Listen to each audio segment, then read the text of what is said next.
በዳውሮ ዞን ከጪ ወረዳ በፈነዳ ቦምብ አንድ ታዳጊ ሕይወት ማለፉንና በአንደኛው ላይ ከፍተኛ ጉዳት መድረሱ ተገልጿል።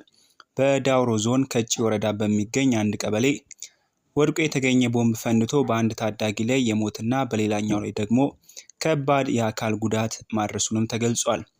ከጪ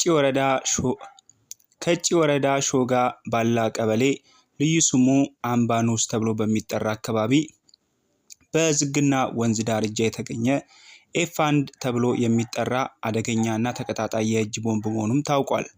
በወንዝ ዳርቻው ወድቆ የነበረው ቦምብ ሁለት ወጣቶች እያነሱ ሲጫወቱበት የነበረ ሲሆን በድንገት በመፈንዳቱ የ15 ዓመት ታዳጊ ወዲያውኑ ሕይወቱ ሊያልፍ ችሏል። አብሮት የነበረው የ18 ዓመት ወጣት ላይ ደግሞ ከፍተኛ የአካል ጉዳት መድረሱም ታውቋል። የከጪ ወረዳ ፖሊስ ጽሕፈት ቤት አዛዥ ምክትል ኢንስፔክተር አስራት ሶሌሮ እንደገለጹት በአሁኑ ሰዓት ፖሊስ ስለ አደጋው ሙሉ መረጃዎችን የማጣራት ስራ እያከናወነ እንደሚገኝም ተገልጿል። አዛዡ አክለውም ባልታሰበ አደጋ ሕይወቱን ላጣው ታዳጊ ቤተሰብና ወዳጆች ዘመዶች ፖሊስ የተሰማውን ጥልቅ ሐዘን በመግለጽ ማንኛውም የህብረተሰብ ክፍል በየአካባቢው በዱርም ሆነ በወንዝ ዳርቻ ላይ እንግዳ የሆነ የጦር መሳሪያ ወይም ፈንጂ የሚመስሉ በብረት የተሰሩ ተቀጣጣይ ነገሮችን ሲያገኝ በፍጹም በእጅ ከመነካካት መቆጠብ እንዳለበትም ፖሊስ አጥብቆ ገልጿል። በማዕከላዊ ኢትዮጵያ ክልል በጉራጌ ዞን በአበሽገሌ ወረዳ ቁሊት 2 ቀበሌ ገበሬ ማህበር ትላንት የታጠቁ ቡድኖች 3 የአካባቢው ነዋሪዎችን በኃይል አፍነው መውሰዳቸውን የቀበሌው አስተዳደር እና ነዋሪዎች ለቲግቫ ኢትዮጵያ ተናግረዋል። የቁሊት 2 ቀበሌ አስተዳዳሪ የሆኑት አቶ አለሙ ከድር ለቲግቫ ኢትዮጵያ በሰጡት ቃል ታጣቂ ቡድኑ ከምርጫው ማግስት በአካባቢው ጥቃት ፈጽሞ የአንድ ሚሊሻ ሕይወትም አልፏል። ከቀናት በኋላ ደግሞ ግንቦት 28 2018 ዓ.ም በድጋሚ ታጥቆ በመግባት ምሽት 1 ሰዓት ከ20 ገደማ አቶ ደስታ አባ፣ አቶ ደሳለኝ ጴጥሮስ፣ አቶ ጎሹ ገብረ ማርያም የተባሉ 3 ነዋሪዎችን ከመኖሪያ መንደራቸው አፍኖ መስደዱንም ገልጸዋል።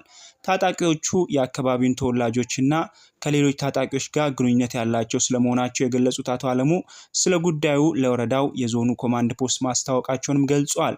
ሌሎች 2 የአካባቢው ነዋሪዎች ለቲግቫ ኢትዮጵያ በሰጡት ቃል ታጣቂ ቡድኑ ባለፈው ዓመት ተመሳሳይ እገታና ግድያ ሲፈጽም መቆየቱን ገልጸው እነዚህ ግለሰቦች ከታገቱ በኋላ በእያንዳንዳቸው 1.5 ሚሊዮን ብር መጠየቃቸውንም አስረድተዋል።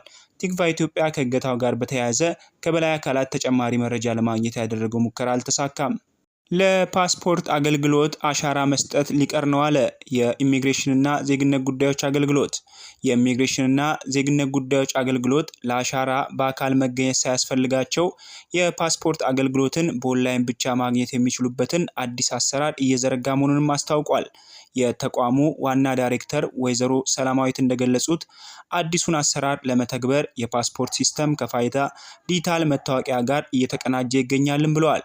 ይህም ዜጎች በፋይዳ ላይ ያለውን መረጃ በቀጥታ በመጠቀም ብቻ ከቤታቸው ሳይወጡ ፓስፖርትን በእጃቸው እንዲያገኙ ያስችላልን ብለዋል። በተጨማሪም በኦንላይን ምዝገባ ስም የሚፈጸም ማጭበርበሮችን ለመከላከል አንድ ሰው ከአንድ ቦታ ሆኖ ከ10 በላይ ሰዎችን መመዝገብ እንዳይችል ጥብቅ ቁጥጥር ስርዓት መዘርጋቱንም ተቋሙ አስታውቋል። የሶማሌላንድ የውጭ ጉዳይ ሚኒስትር አብዱራህማን ዳጊ ባካል ሶማሌላንድ በባህር በር ዙሪያ አሁንም ከኢትዮጵያ ጋር ለመተባበር ዝግጁ መሆኗን ለሪፖርተር ጋዜጣ በሰጡት ቃለ ምልልስ ገለጡ። የኢትዮጵያ የባህር በር የማግኘት መብት አላት ብላ ሶማሌላንድ እንደምታምነው የተናገሩት በአካል ኢትዮጵያ የበርበራን ወደብ እንደፈለገች መጠቀም ትችላለች ማለታቸውንም ጋዜጣው ጠቅሷል። ኢትዮጵያ በበርበራ ወደብ አግኝቼዋለሁ ያለችውን የ19 በመቶ የባለቤትነት ድርሻ ምን ደረጃ ላይ እንዳለ ለቀረበላቸው ጥያቄ በአካል ኢትዮጵያ ወደቡን በሙሉ አቅሙ እስካሁን አልተጠቀመችበትም የሚል አጭር ምላሽ መስጠታቸውም ተገልጿል። ኢትዮጵያ የሶማሌላንድ ቁልፍ አጋርነት ከግምት አስገብታ አንድ ቀን ለሶማሌላንድ እውቅና ትሰጣለች የሚል እምነት እንዳላቸው በአካል የገለጹ ሲሆን ሆኖም ኢትዮጵያ እውቅና እንድትሰጣት ሶማሌላንድ ግፊት ማድረግ እንደማትፈልግም ተናግረዋል። ከቅርብ ሳምንታት ወዲህ እስራኤል ከፍተኛ የአሜሪካ ባለስልጣናትን መሰለሏን ፔንታጎን አስታወቀ። ሁለቱ ሀገራት ኢራን ላይ በጥምረት ጦርነት ቢከፍቱም በኋላ ላይ በሊባኖስ የተነሳ በመካከላቸው ውጥረትም ሰፍኗል ተብሏል።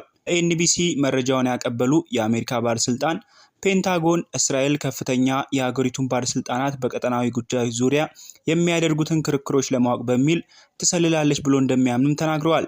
እንደ ዘገባው ከሆነ የአሜሪካ መከላከያ መስሪያ ቤት ፔንታጎን የመከላከያ ደህንነት ኤጀንሲ እስራኤል በቅርብ ሳምንታት ያደረገችውን ስለላዎች በሚመለከት ደረጃው አሳሳቢ ወደሚል ከፍ ማድረጉን በውስጥ የተለዋወጣቸው መልእክቶች ላይ አስፍረዋል። አንድ የአሜሪካ ባለስልጣን ፔንታጎን የእስራኤል ስለላ በሚመለከት ባለ 7 ገጽ ሪፖርት ማዘጋጀቱንና አሳሳቢ ያላቸውን ክስተቶችም ዘርዝሯል ብለዋል። ባለስልጣኑ የደህንነት መረጃዎች የማሰባሰብ ደረጃ በሁለት ወዳጅ ሀገራት መካከል ከሚጠበቅ ያለፈ መሆኑን ጠቅሰዋል።